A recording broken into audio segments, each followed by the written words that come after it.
The stars hid behind clouds that night. The wind carried a chill of betrayal, brushing through the corridors of the military headquarters.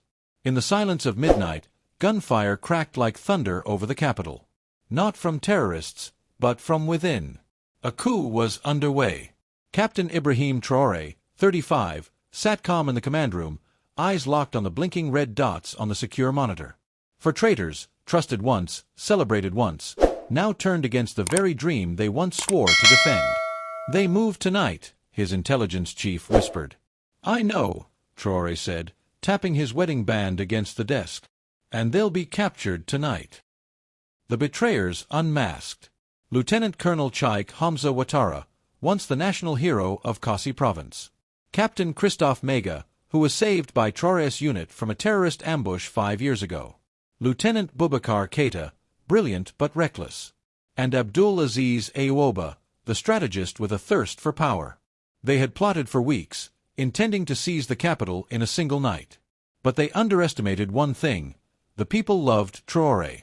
Unbeknownst to the plotters, a former peasant girl turned intelligence analyst, Fanta Cabaret, had intercepted a strange radio frequency.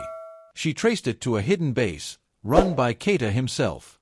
Fanta, barely 24, remembered when Traoré had visited her school after taking office.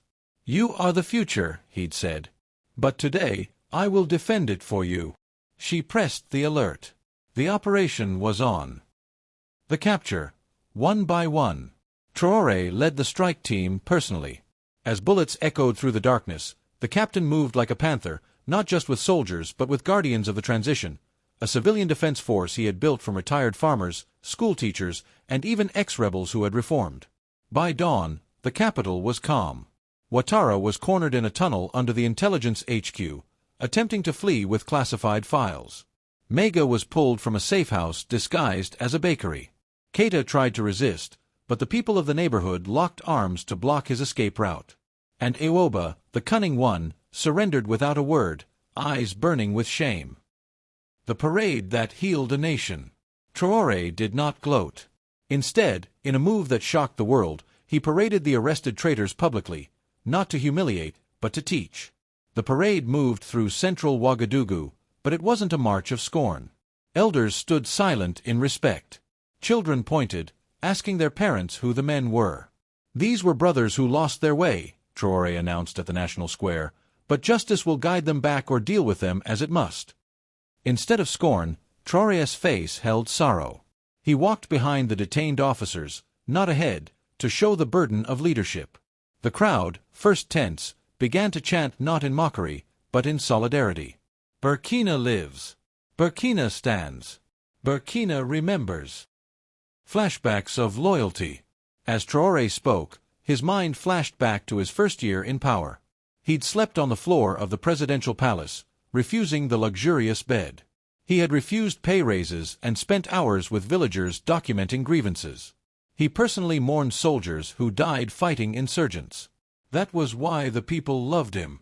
He wasn't just a captain of the army, he was a captain of their hearts. Fanta's moment. 3 days later, Traoré held a quiet ceremony. Not for generals or ambassadors, but for Fanta Cabaret. "Your vigilance saved this nation," he told her, pinning a medal on her chest. "You saw what others missed. Because you cared." Her eyes watered. "I just wanted to protect what you've built for us." "You did more than that," he said. "You protected the soul of this nation." The world watches. The international media tried to spin the parade as a stunt. But videos showed the crowd cheering, singing, offering prayers, not for punishment, but for peace. A young boy was interviewed on TV. "Captain Traoré showed us that real strength is not in hurting your enemies, but in leading your people with courage." Legacy in motion. Weeks later, the captured officers were given trials, fair ones. 2 expressed remorse publicly. 1 even asked to volunteer in national service. Burkina Faso didn't just survive that coup attempt. It matured through it. Traoré had turned a night of betrayal into a morning of unity.